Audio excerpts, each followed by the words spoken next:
Hello, selamat datang di Serial.js, serial screencast JavaScript Web Development. Ini adalah screencast pertama dari serial Grun.js. Di screencast ini akan dijelaskan apa sih Grun.js, apa sih gunanya, mengapa banyak yang menggunakannya. Jadi video ini cocok untuk langkah awal kalian mengenal lebih dalam tentang Grun.js. Nah, ini adalah daftar topik yang akan kita bahas, mulai dari rutinitas JavaScript developer sebagai masalah. Di topik ini akan saya tunjukkan contoh kebiasaan yang dilakukan oleh seorang JavaScript developer saat proses development, dan apa hubungan rutinitas tersebut dengan Grun.js. Kemudian kita akan membahas Grun.js sebagai alat automasi. Di topik ini akan saya tunjukkan contoh kecil gunanya Grun.js yang membuat pekerjaan sebagai JavaScript developer lebih menyenangkan, dan akan dibahas mengapa banyak yang menggunakan Grun.js. Dan topik terakhir adalah penginstalan Grun.js. Pada topik yang ketiga dan terakhir ini akan saya tunjukkan bagaimana cara menginstal Grun.js pada sistem. Oke, mari kita mulai dari topik yang pertama. Sebelum topik ini saya bahas, saya asumsikan kalian sudah mengerti apa itu JSIN, linting kode, dan minify. Jika kalian belum familiar dengan hal-hal tersebut, lihat sesi research pada penjelasan screencast ini. Oke, sebagai seorang JavaScript web developer, pasti kalian sudah terbiasa melinting kode dengan JSIN, dan saat memasuki fase produksi akan meminify kode kalian untuk mempercepat lewat web text. Ini struktur folder project AngularJS saya. Di sini saya mempunyai Grun file.js dan beberapa file JavaScript lain di folder dan subfolder up. Tentu sebagai web developer saya tidak ingin menyimpan kode yang error. Untuk memastikan kode yang saya tulis baik-baik saja, tidak ada error, tidak ada yang bermasalah, saya perlu menjalankan JSIN setiap kali kode-kode ini disimpan. Setelah aplikasi sudah siap produksi, tentu file-file ini perlu diminify untuk mempercepat load web text. Bayangkan kalau saya melakukan hal yang sama secara berulang-ulang. Tentu ini akan membuang-buang waktu saya, dan saya kurang fokus terhadap logika bisnis aplikasi yang saya buat. Seorang programmer itu terkenal malas ya. Untuk itu saya perlu suatu alat untuk melakukan semua hal ini untuk saya.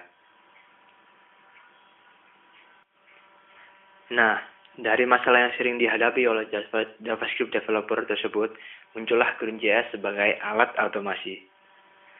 Apa sih Grun.js itu sebenarnya? Mari kita lihat di homepage-nya, grunjs.com. Grun itu the JavaScript task runner. Jadi, Grun akan menghandle semua task yang kalian inginkan saat proses development maupun production.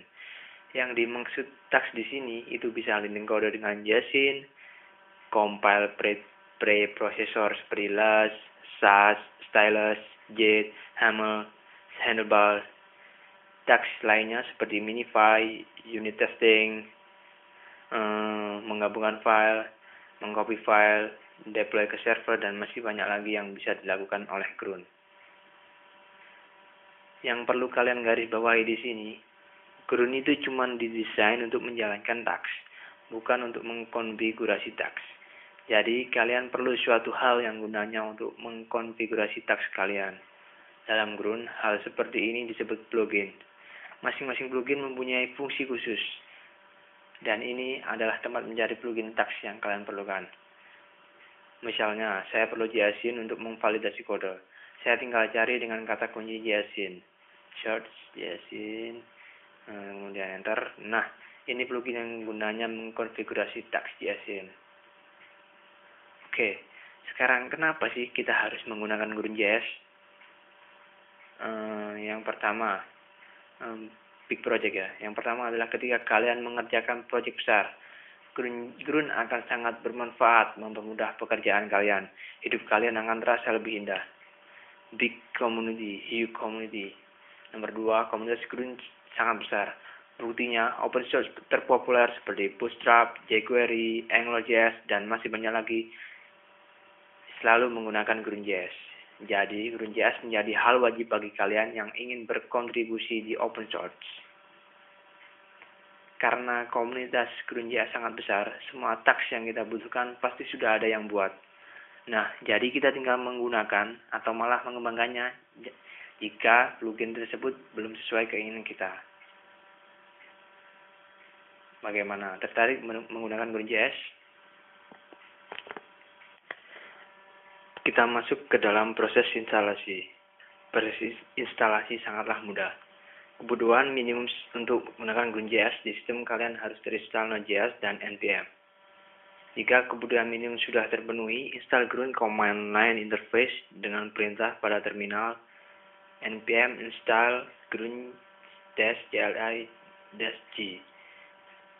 Ini untuk menginstal global pada sistem kalian. Sekarang kalian sudah bisa menggunakan Ground Command Line di folder manapun maupun di sistem Anda asal Ground ada di folder tersebut. Sejak Ground versi 0.4.x, Ground dan Ground Command Line Interface sudah menjadi dua proyek yang berbeda. Jadi kalian perlu menginstal Ground itu sendiri lokal ke suatu folder. Sebelumnya di versi 0.3 ke bawah, kalian hanya perlu menginstal Ground saja secara global, dan itu termasuk Ground dan Ground Command Line Interface. Install Ground dengan perintah npm install Ground save-dev. Pastikan Ground sudah bekerja dengan mengecek versi Groundnya. Nah, sekarang kalian bisa menggunakan GroundJS. Oke, sampai di sini untuk screencast kali ini. Pada screencast selanjutnya akan dibahas dasar-dasar penting mengkonfigurasi tags, dan akan dilanjutkan screencast pembahasan spesifik pada plugin-plugin GroundJS. Terima kasih sudah menonton Serial.js. Support kami dengan subscribe dan like fanspage kami. Follow Twitter Serial.js @serial.js. Kasih +1 pada Google Page kami. Nantikan screencast kami pada minggu berikutnya. See you guys.